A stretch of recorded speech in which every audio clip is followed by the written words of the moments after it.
One of the things we've been working on as a lab is to change the way we think about family history. I think a lot of people approach family history by working just on their specific tree. They'll look at their cousins and their ancestors, but sometimes we can get stuck a little bit. And so one thing we'd like to advocate is to look for ways to grow the tree, build the tree for other people. And one way to do this is start by helping everyone that has your surname.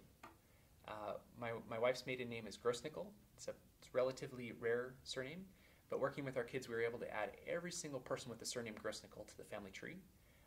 And I'm going to show you an app we've developed that will help you do that with any other surname. So the way you access this app is you open up a Chrome browser and you type in bit.ly/surname_hints, and we'll put that URL in the comments section. When you come in here, it allows you to type in a surname. So I'm going to type in my surname, which is Price. And notice that as I type in that surname, now notice as I typed in PRI, it'll show me surnames that match that configuration. And so then I hit Price and I hit search. And now what it's going to do is give a map with a bunch of record hints for different people with the last name Price.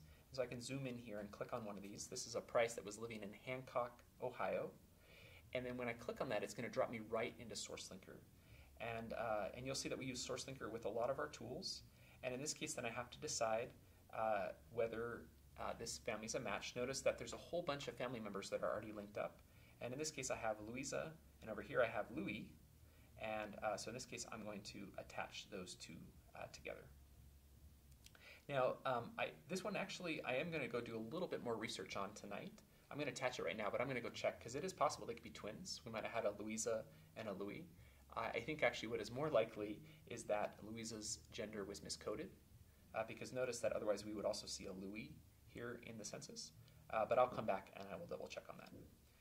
Okay. And once I've done that, all I need to do then is just come right back to the screen here and just click another dot. And so this is a fantastic way to just drop yourself right into SourceLinker several times for people with a particular surname. Now this is a really great example right here, because you can see that we have this family, James and Nancy, with their daughter named Nellie Price, who had married Albert Price, and then you have Frederick Lamb, and we have this Juanita Price, which is actually listed as a son of the household head, but is probably actually the son of Nellie and Albert.